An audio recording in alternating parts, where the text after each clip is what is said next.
iti damag negosyo. Ninayunan ti Asian Development Bank ti $250 million kapautang para iti Universal Healthcare Program ti Pilipinas iso nga umabot yan ti $750 million ti pakabukla na financing.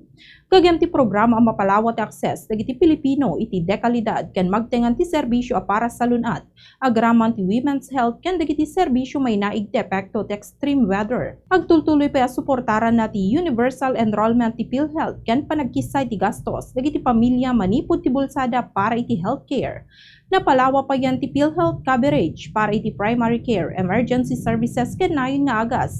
Agraman ti no co-payment beds kadagiti hospital.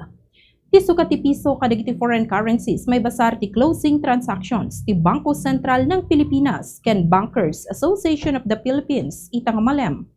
US dollar 61 pesos and 45 centavos. Singapore dollar 47 pesos and 88 centavos. Hong Kong dollar 7 pesos and 81 centavos.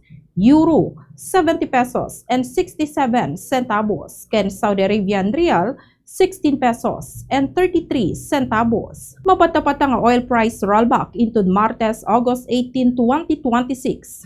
Ti diesel ngumina ti 3 pesos and 75 centavos aginggat 4 pesos and 25 centavos kada litro. Ti gasolina ngumina ti 2 pesos and 50 centavos aginggat 3 pesos kada litro. Dayta iti damag negosyo para iti Bombo News and Views. Dito ni Bombo Juna Arizabal Alcartado, and this is Bombo Radio Philippines, the #1 radio network in the country, your trusted source of news and information. Basta Radio, Bombo!